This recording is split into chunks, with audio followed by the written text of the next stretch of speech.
Sejam muito bem-vindos mais uma vez ao canal de Taos. Pessoal, começando aqui mais um teste da semana com o Volkswagen Taos Highline. Na avaliação completa a gente vai conferir se ainda vale a pena comprar esse carro ou se compensa esperar a chegada do modelo reestilizado. Mas o assunto aqui hoje é consumo de combustível. A gente vai percorrer ali nosso trecho 100% urbano. Dessa vez o modelo está abastecido totalmente com etanol. O ar-condicionado vai ligado o tempo inteiro e é lógico que vou deixar o start-stop ativado e esse carro tem modos de condução. Vou deixar no mais econômico, já que é o que a gente busca aqui hoje, economia de combustível. Vamos sempre dirigindo de forma bem tranquila e, é claro, lá no final do trajeto a gente vai comparar então as nossas médias com aquelas informadas oficialmente pelo Inmetro. E para a gente começar na prática o nosso teste de consumo, eu já liguei o ar-condicionado, vou resetar agora o trip desde a partida e vamos lá então para a prática, o teste prático de consumo aqui com o Volkswagen Taos Highline. E tem uma coisa que eu sempre preciso citar para vocês, apesar de já ser um pouco repetitivo, que é aquela variação a cada teste. Então esse nosso padrão que a gente segue aqui no canal é somente para a gente ter uma ideia do quanto um carro é mais econômico ou mais gastão em relação ao outro. Porque como logicamente a gente testa em dias diferentes, você acaba tendo uma variação de trânsito, também da temperatura externa, por exemplo, do seu estilo de condução. É sempre eu que conduzo o carro, mas cada dia você dirige um pouquinho diferente, Não dá para fazer 100% igual, por exemplo, com a mesma carga no pedal do acelerador, enfim. Então existem variações, mas fazendo esse padrão aqui no canal a gente tenta reduzi-las ao máximo e aí essa comparação fica mais justa. E tem um outro ponto importante para a gente ressaltar, é que essa unidade que nós estamos testando aqui não é 2025. Essa aqui é uma 2024, já chegou o modelo 2025 no mercado brasileiro com uma pequena alteração. Eu sempre gosto de começar falando para vocês sobre o conjunto mecânico e é justamente nisso que houve essa mudança. O motor continua sendo, inclusive para as duas versões, tanto Comfortline quanto essa aqui que é a Highline, ele continua sendo o tradicional 1.4 250 TSI, aquele turboflex de 4 cilindros em linha com injeção direta de combustível. Ele rende para nós, com ambos os combustíveis, uma potência máxima de 150 cavalos, com um torque máximo de 25,5 kgfm. Agora, a questão que muda é o seguinte: nessa linha aqui, 22, 23, 24, você tem um câmbio automático convencional de 6 marchas. Na linha 2025, para se adequar àquelas normas de emissões de poluentes, ou seja, para o carro emitir menos poluição, as montadoras acabam fazendo algumas alterações. Os números de potência e torque não mudam, mas a transmissão passa de 6 marchas para 8 marchas. A tração de ambos, logicamente, é só a dianteira. Quem sabe um dia teremos o Taos com tração nas 4 rodas aqui no mercado brasileiro. E é lógico que quando você troca a transmissão, você tem que adequar o motor em relação a ela. Você faz um gerenciamento ali um pouco diferente. Então o torque, no caso da transmissão de 8 velocidades da linha 2025, chega entre 1.400 e 4.000 rotações. Já que na linha 24, com câmbio de 6 marchas, chega entre 1.500, ou seja, um pouquinho acima, mas até 3.800, então um pouquinho abaixo do outro. Tem essa pequena diferença. Não exatamente um é melhor do que o outro, tá? Mas é só uma atualização de software, digamos assim, no gerenciamento entre o motor e a transmissão. Agora, existe um fator que eu sempre cito para vocês porque está diretamente relacionado ao consumo de combustível e até mesmo o desempenho, como a gente mostrou lá no nosso vídeo de viagem, que vai muito em breve ao ar aqui no canal. Eu estou falando, logicamente, do peso, Isso é um fator sempre muito importante em todo o carro. Aqui nessa versão Highline do Volkswagen Taos são 1.425 quilos. Levando em conta ser um SUV médio, ele não é assim muito pesado não, eu achei um peso bem interessante. Quando você pega, por exemplo, o Jeep Renegade, que já passou diversas vezes aqui no canal, ele tem algumas versões 1.476 quilos. Isso com tração dianteira, tá? Nem estou considerando 4x4. Lógico, o Renegade é um SUV compacto mais pesado do que a média dos outros SUVs, mas é só para vocês terem uma noção que este carro consegue ser mais leve do que o Renegade, mesmo sendo muito maior. Na avaliação completa a gente vai falar também, claro, de todas as dimensões, inclusive se vale a pena ou não comprar esse carro na faixa de R$190 mil. Vocês devem estar achando muito barato, mas tem uma questão aqui que eu preciso ressaltar para vocês. Lembra que eu comentei para vocês que esse aqui ainda não é o 2025? Na linha 25 ele parte de R$229 mil aproximadamente nessa versão Highline, mas quando você coloca o pacote Bitone, né, que traz o teto solar elétrico panorâmico mais a pintura em 2 tons, aí adiciona mais o valor da pintura, digamos que convencional, e você tem ali quase R$240 mil no Volkswagen Taos. Mas esse aqui 2024, dá uma olhada ali nos anúncios, pesquisa em concessionárias, porque você ainda acha facilmente unidades 2024 0 km nas concessionárias da Volkswagen. E logicamente eles não vão vender essas unidades pelo mesmo preço da linha 2025. E por isso elas recebem grandes descontos e você acha mais ou menos na faixa.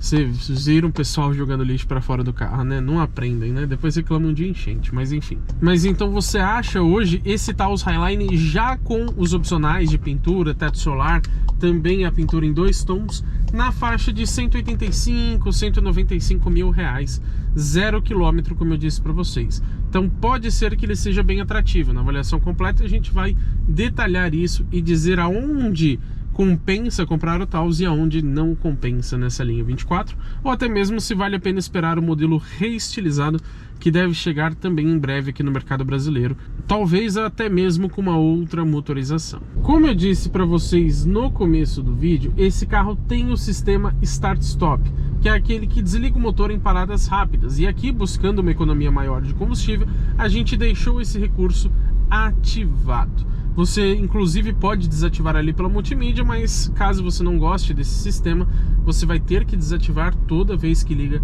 o carro. Isso não é uma exclusividade aqui do Taos, mas acontece na verdade com praticamente todos os outros modelos. A gente já sabe muito bem aqui no canal, porque eu já falei sobre isso diversas vezes para vocês, que o Start-Stop ele é mais para você diminuir a emissão de poluentes do que necessariamente economizar combustível. Sim, você economiza combustível com ele ativado, mas a diferença assim não é imensa. Você não vai fazer, por exemplo, 10 km por litro a mais porque o Start-Stop está ativado, ou até mesmo 5 km por litro a mais. É uma diferença um pouco menor, mas ela existe. E o legal aqui no Volkswagen Taos é que ele não é assim super intrusivo. Esse motor ele já é, digamos que mais silencioso, um pouco mais suave, e quando você desliga, lógico, você nota que o motor desligou, mas não dá aquela sensação brusca, sabe? Como se parecesse que o carro na verdade morreu ao invés de desligar propositalmente o motor. E ele também não desliga antes de parar completamente o carro. Então reparem o seguinte, ó, vamos parar aqui atrás do Celta. 8530. Depois de um tempinho que ele desligou ali a motorização, e ele informa que está desligado através do Start-Stop. E agora, reparem no seguinte, ó. Perceberam? O Celta ali na frente, ele avançou, né? Ele começou a acelerar. E esse carro, claro que ele tem várias assistências à condução, a gente também mostrou isso no vídeo específico, e ele entende através dos radares dele que o carro da frente começou a sair, e ele já liga automaticamente o Start-Stop. Bem legal, né? Claro, se não for assim, quando você soltar o pé do freio, ele também vai ligar automaticamente. Eu sinceramente acho que em alguns momentos o carro da frente só andou um pouquinho, então você nem precisa ligar a motorização. Mas de modo geral isso funciona bem, dele ligar automaticamente, e serve até como se fosse um alerta para você, porque você escuta a motorização ligando. Se você estiver um pouco mais distraído, você percebe que o carro da frente já começou a andar novamente. E vale citar para vocês, ele tem aqui o consumidor de conforto. Ele mostra o quanto o ar-condicionado está consumindo. Ele informa entre 0 litro, meio litro e 1 litro a cada hora. Ali a gente está bem próximo de 0 litros, então o ar-condicionado está consumindo pouco. E vale citar também que no modo Eco ele interfere no ar-condicionado. Inclusive esse carro tem o modo Individual, que você consegue selecionar, como o próprio nome diz, individualmente todas as funções que você quer. Então você deixa a direção no modo mais normal ou no mais esportivo, o ar-condicionado no modo normal ou mais econômico, a transmissão normal, esportiva ou econômica, enfim, até o ACC você consegue regular se você quer ele um pouco mais suave, um pouco mais agressivo. E você pode selecionar aqui também nessa tela de consumo o consumo instantâneo, para você ver o quanto você está gastando neste exato momento. Você tem também uma aceleração, um medidor de aceleração, que você pode colocar ali ou na região esquerda ou direita do painel, entre os, digamos que ponteiros, né? Ou se você trocar o modo de visualização, ele vai ficar ali também na lateral. A questão, pessoal, é que eu não entendi assim tão bem como funciona. Eu achei que seria uma espécie de econômetro, mas parece que ele só mostra de acordo realmente o quanto você está pisando ou deixando de pisar no acelerador. Mas ele tem um gráfico ali meio confuso, são duas barrinhas ali laterais que ficam aumentando e diminuindo, num formato meio circular, então sinceramente não achei isso tão legal não, mas pelo menos você tem aqui o consumo instantâneo. E quem já acompanha nosso canal há um tempinho sabe que essa aqui é a última rua do nosso trecho 100% urbano. E essa rua aqui geralmente acontece uns eventos meio aleatórios. Vamos ver se hoje vai estar normal ou não. Mas aqui é um trechinho de subida, né, pessoal? Então a gente não consegue evitar acelerar um pouquinho mais. Você tem que pisar um pouco mais no acelerador para que o motor tenha uma resposta, né, para vencer essa ladeira. A gente pode ver, inclusive, aqui no consumo instantâneo, ó, que não passa de 5 km por litro na subida, mesmo pisando ali de forma bem suave. Agora vamos estacionar no nosso ponto de sempre para a gente conferir, então, os resultados. Cuidado para não ralar essas belíssimas rodas, 0,19 inclusive. Acho que aqui tá bom, né? Vamos estacionar o carro aqui, ele já desligou o motor. Agora eu fui colocar pro P, ele ligou novamente. Acho que ele entendeu que eu fosse sair. Vamos lá conferir como que foi o resultado? Vamos então ao nosso resultado, ligando aqui esse belíssimo painel de instrumentos digital, né, o Active Info Display de 10,25 polegadas. A gente percebe ali que desde a partida a gente rodou 9 km. Só que tem uma questão, infelizmente ele só mostra quilômetros cheios. Então se a gente rodou, por exemplo, 9,9, que já é praticamente 10, ele considera como 9.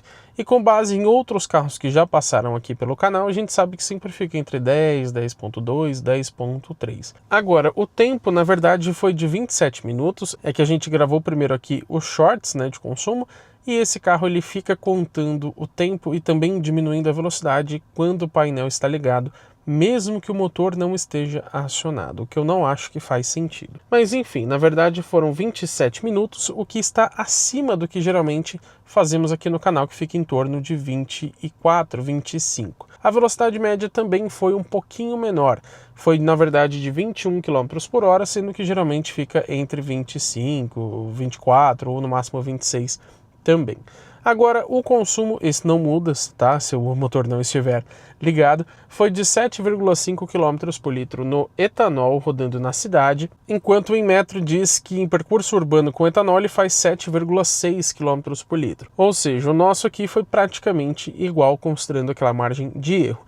E o nosso inclui trecho 100% de cidade, ar-condicionado ligado o tempo inteiro, start-stop ativado e o carro no modo Eco também o tempo todo. Mas e aí, pessoal, o que eu achei dessa média de 7,5 km por litro com etanol na cidade? É baixa, mas é alta ao mesmo tempo. Por quê, pessoal? O único carro que a gente testou aqui por enquanto abastecido com etanol foi o Nissan Kicks, que ele fez 7,6 km por litro. Então, considerando aquela margem de erro de dias diferentes, basicamente a mesma coisa. Mas como a gente sabe, o Kicks é um SUV compacto, esse aqui é um SUV médio, então ele é muito maior, e o Kicks tem motor 1.6 aspirado com câmbio CVT. Aqui a gente tem um motor 1.4 turbo com câmbio automático, além do peso, como eu disse para vocês.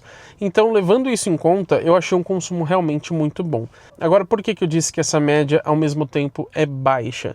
Apesar de ter ficado igual a do Inmetro, praticamente, né, 7,5 contra 7,6, no Taos, geralmente eu faço com etanol na cidade, mas tudo bem, eu geralmente não ando com o ar-condicionado ligado, só em algumas ocasiões Essa, por exemplo, hoje eu ligaria porque está bastante quente.